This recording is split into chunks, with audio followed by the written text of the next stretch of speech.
make a picture. You stand up. For the camera, for the picture from there. From there.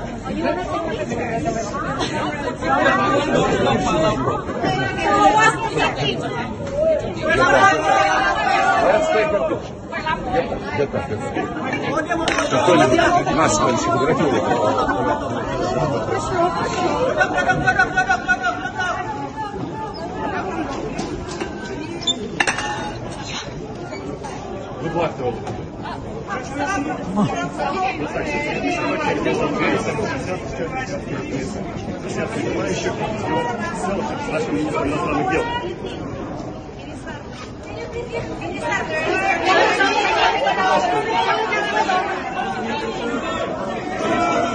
This is my video update from Nicosia, Cyprus on this Friday, midday, July the 14th.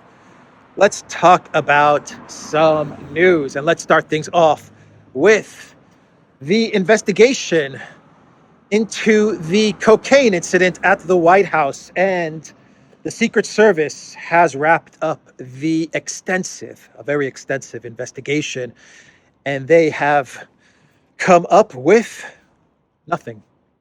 Nothing. They have not been able to find out who brought the cocaine into the White House. And actually, Fox News is reporting that the Secret Service has identified another drug in the White House that was brought into the White House. So it wasn't only cocaine. We're talking about a second narcotic. But according to the Associated Press, no fingerprints, DNA sample, or leads from cocaine found at the White House. The Secret Service says video footage failed to identify the suspect, according to a Secret Service investigation report. Therefore, it is impossible to single out a suspect among the hundreds of people who passed through the lobby. White House employees are fingerprinted, but tour group members are not. So that's it. That is it. Case closed. Who could have possibly brought in cocaine? And the second drug into the White House, who could it have been? So this is the Russian Cultural Center. You could see that there.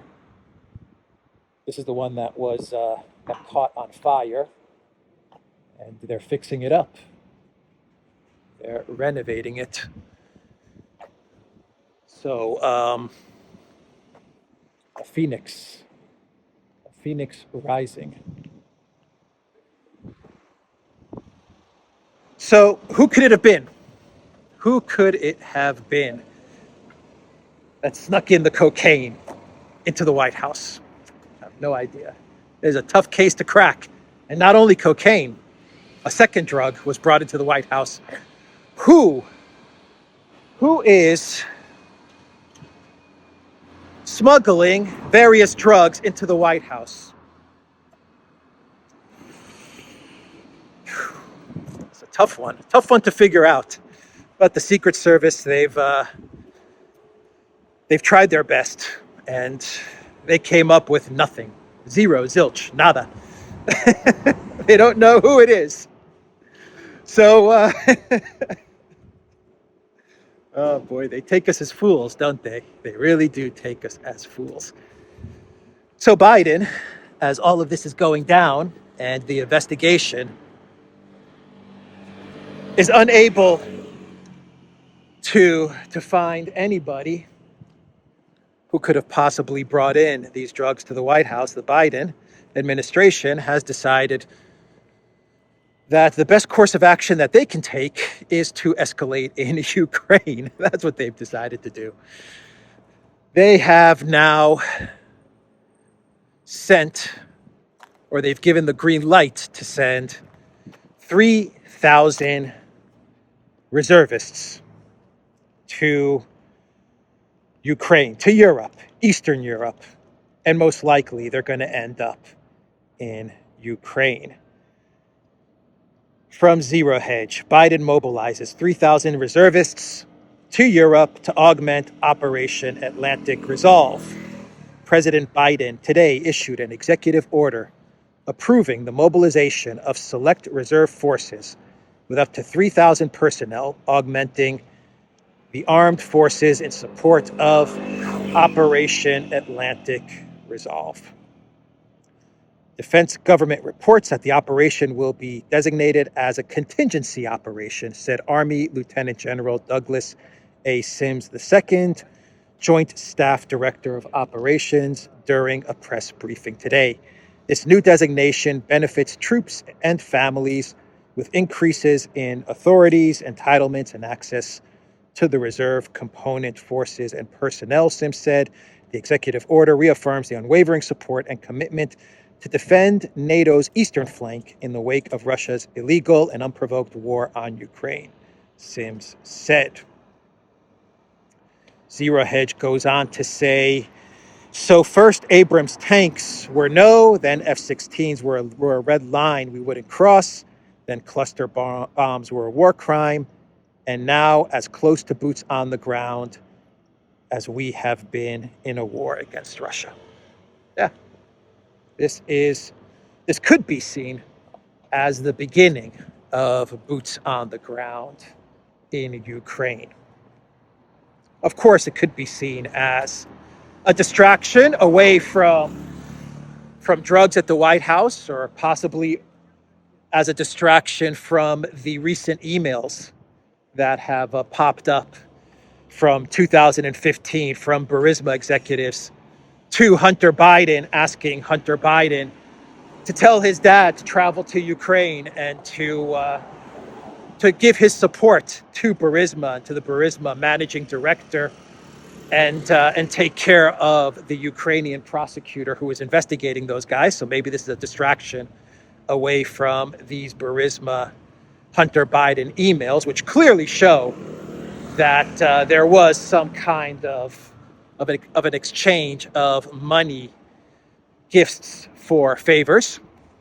It's obvious now through these emails that Burisma was speaking with Hunter Biden and asking Hunter Biden to tell his pops to take some heat off of Burisma and fire prosecutor Shokin. So maybe this is Biden's way of distracting from that, or maybe it's just Biden after the NATO summit. Maybe it's his way of showing the U.S.'s commitment to Project Ukraine, to NATO, and to Europe by sending these 3,000 reservists. The problem is that this is indeed going to be seen as an escalation. And whatever the reasons for Biden signing off on this executive order and sending troops to the eastern flank, eventually they'll end up in Ukraine. Whatever the reasons for doing this, Biden is sending the first troops, the first U.S. troops to the conflict in Ukraine. Mission creep. This is classic mission creep from the Biden White House. And you know that that when these troops arrive to Ukraine, whatever their role is going to be, the Russian military, they are going to go after these troops, these American reservists. And he's sending reservists. It's an interesting move from the Biden White House. So that is the big news. This is obviously a cause for concern, and it looks like we're on that conflict escalator, that escalation escalator, as far as the conflict between NATO and Russia is concerned. We're moving further away from Ukraine as a proxy fighting Russia and closer towards the United States fighting Russia. And you know, Biden, the problem with Biden is that he's a neocon. He always has been a neocon. For 50 years in U.S. government, Biden was always a neocon, and his tendency was always towards war and escalation. And, you know, you have You have three groups in the Biden administration right now with regards to the conflict in Ukraine. You have the group of neocons that are more realists, if you can call them that, and they're telling Biden, we've lost. Let's get out of this thing. Let's not destroy NATO over Ukraine. It's over. Let's find an off-ramp. So you have those neocons like Richard Haas that me and Alexander talked about in a recent video on the Duran. You have the other set of neocons, neolibs, left, right, it doesn't matter anymore. The warmongers, this group of warmongers and globalists.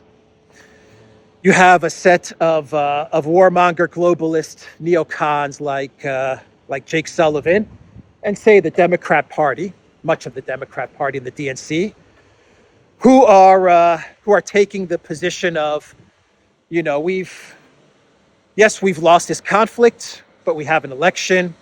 So let's either find a way to manage this conflict and keep it going until after the election, until after November 2024, so we don't get a debacle like Afghanistan, or let's find some sort of off-ramp which doesn't embarrass Biden or the Democrat Party as we head into campaign season.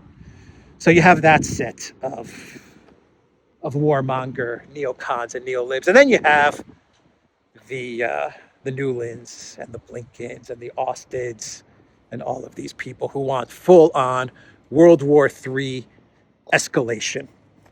These are people that are driven by their hatred towards Russia, that are driven by their neocon ideology, that are driven by their hatred for Ukraine. Because at the end of the day, all of this is, yes, it's directed towards Russia, and it's all about destroying Russia and regime-changing Putin. But these neocons, they're also destroying Ukraine in order to achieve this destruction of Russia. And so it's a hatred for Russia, but it's also a hatred for Ukraine. No one hates Ukraine more than Joe Biden, because what he is doing to Ukraine is beyond tragic. Anyway, there you have it. Biden is sending 3,000 reservists to the east of Europe, and eventually they're going to make their way to Ukraine. So Putin was speaking to the media yesterday, and he made some very interesting comments. He talked about how the Western tanks, they burn a whole lot better than the Soviet tanks. That's what Putin said. I crossed this way to get into the shade, but there's nowhere to walk on that side. Here we go. So Putin is talking about how nicely the Western tanks burn. And he told the media that a lot of the Ukraine military, they don't want to get into the Western tanks because they know that the Russian military is really, really motivated to destroy the Western tanks, the Leopards, and I would say the Challengers, but the British, they've told the Ukraine not to use the Challenger tanks because they're worried about the images that would come out of Challenger tanks burning on the front line. So the British have actually told the Ukraine military, don't send the Challengers, but the Ukraine soldiers, they don't want to get into the Western tanks because they know that the Russians are gonna target those tanks. What do you think is going to happen to the 3,000 reservists? The same thing. The same thing is going to happen with these 3,000 reservists if they end up in Ukraine. And we know that the Russians are targeting more and more the decision-making centers. And and facilities where mercenaries are staying, and commanders of the West where they're operating from. The Russians are hitting these centers more and more. So what Biden is doing is sinister, man. It is just absolutely sinister. And what happens if Russia does hit a facility where you have a good number of these reservists hanging out in Ukraine? What happens then? How does Biden sell this to the American people? What does he say? Russia has sent a missile, a Kinjal or an Iskander, towards a facility where we had a couple of hundred American reservists stationed. Then what happens? I worry about the false flags and stuff like that could happen when you send these 3,000 soldiers, American soldiers, to this area. Maybe that's the plan, though. Maybe that's what the neocons like Nuland and Blinken are betting on. Maybe they're betting on the Russians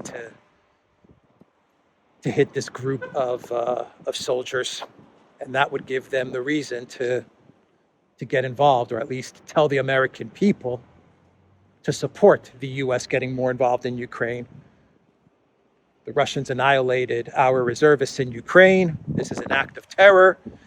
And then you get the American public to rally around escalation in this conflict, or for the U.S. to get involved. That's what I worry about here. So those were Putin's comments with regards to tanks, but I think those comments on tanks carry over to the foreign soldiers that are going to be deployed to Ukraine. And Putin also said some comments about the grain deal. He basically told reporters that the grain deal does nothing for Russia anymore. There's no reason for Russia to remain in the grain deal. The grain is not going to where it's needed. It's being siphoned off by the European Union. The Zelensky regime, they're using the grain deal corridors to smuggle weapons in through Odessa. And then they also use the grain deal corridor to launch attacks, drone attacks towards Crimea. And so Putin's like, the grain deal does us no good whatsoever. And we're going to find out on Monday if Putin does indeed pull Russia out of the grain deal. The UN is actually telling Russia to remain in the grain deal, and they're actually dangling a carrot in front of Russia if they stay in the grain deal.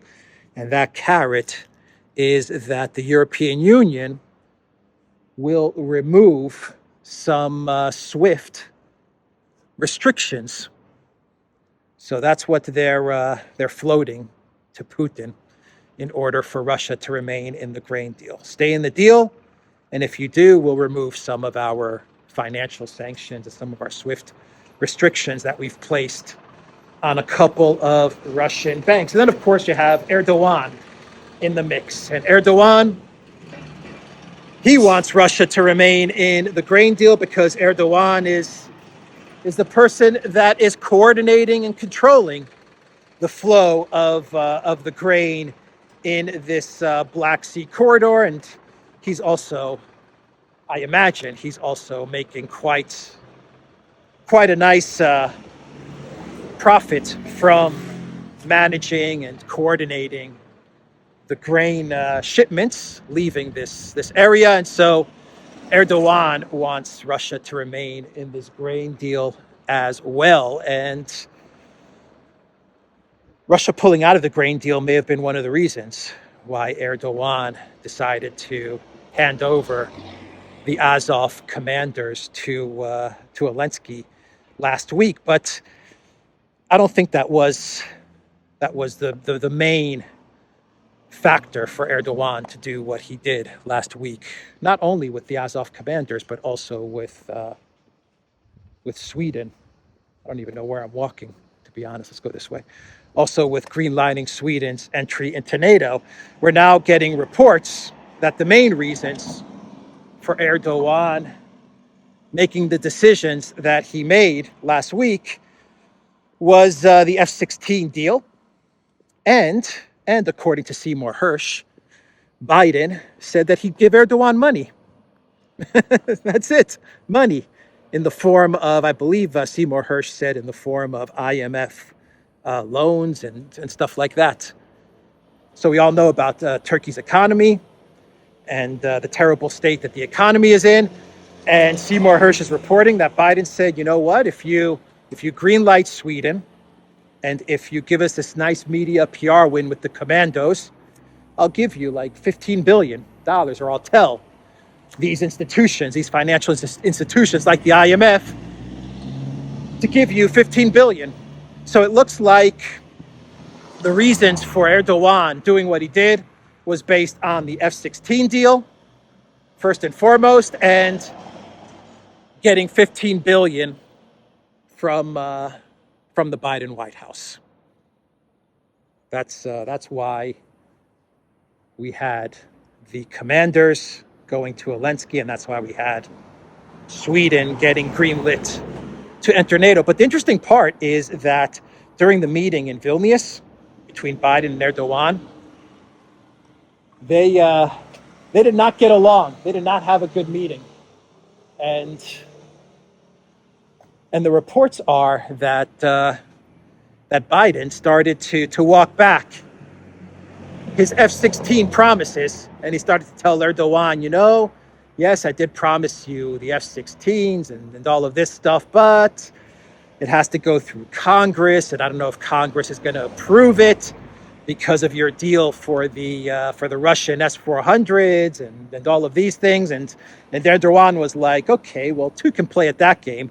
And then he gets up to the media during a press conference and he says, yeah, you know, I gave the okay for Sweden to enter NATO, but it has to pass through our parliament. Yes, I'm good. Thank you very much. And Erdogan was like, yeah, you know, it has to pass through our parliament, and we're not going to be able to get to it until October. So, you know, Sweden's not into NATO just yet. So two can play at the at that game, and Biden was not too happy about Erdogan's statement, but Erdogan was not happy with Biden walking back his F-16 promise. So, you know, Sweden's going to eventually get into NATO. I think by October, things will get sorted out.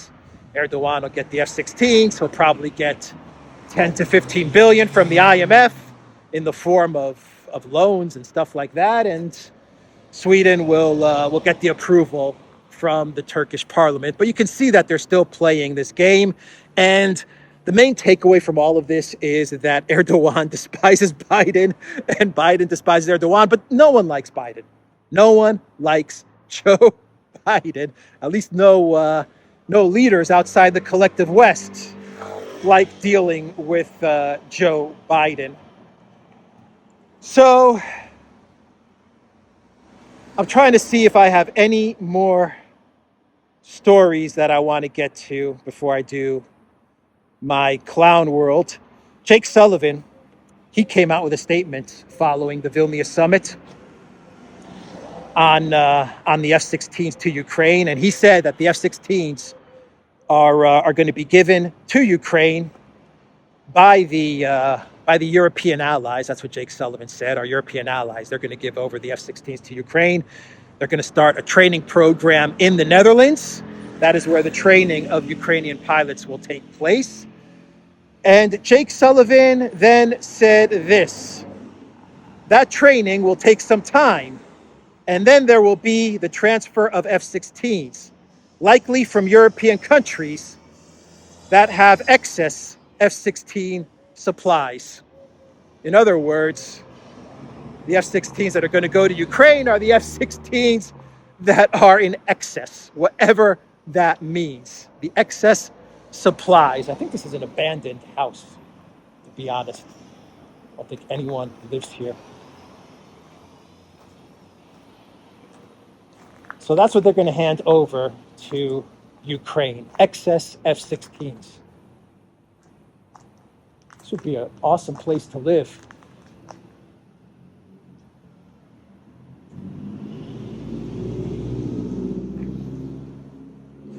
So they're going to train these pilots in like 10 weeks. They're going to give them old excess F-16s, and they expect these pilots to take on the Russian Air Force with their 5th generation fighter jets. Yeah, sounds like a really good plan. Sounds like a real solid plan there. So let's wrap this up with a clown world. Let me see here if I have a clown world ready to go. So there's the video from the Vilnius summit. Mark Rutte and Zelensky sitting down for talks. Mark Rutte is leaving politics, but he decided to meet with Zelensky one more time before he exits the political scene. And check out the video of Zelensky and Rutte discussing coffee. There's a whole conflict going on in Ukraine. Zelensky's been thoroughly embarrassed by NATO, and he sits down with Rutte, and they joke about a cup of coffee. And then Rutte actually tells Zelensky, "You're at war, so you take the cup of coffee." Anyway, here's the video. You get that coffee. You want? Take mine. Take mine. No. No, you are fighting a war. This is your coffee. No. You have to stay home. Okay, I will share you. 50%. I Do it together. Then, yes, I will share it. Yeah. So that was Clown World number 1. How about Clown World number 2, which is another video that has surfaced, where you have German NATO instructors telling Ukrainian soldiers that if they encounter minefields as they take the Leopards towards the Russian defenses, if they manage to encounter any minefields, the German instructors told the Ukraine soldiers to just drive around the minefields. just go around the minefields. And the Ukraine soldiers are like, what the F are you guys talking about? But that was those were the instructions from the Germans as the Ukraine soldiers take the Leopards towards certain annihilation. And finally, how about this meme? To come full circle back to the Coke at the White House, this meme that Kib.com posted on his Twitter account from The Office. That's Jim from The Office. And he's showing on the whiteboard. The top part says, "By not telling us whose cocaine it is." The bottom part of the meme says, "You're telling us whose cocaine it is."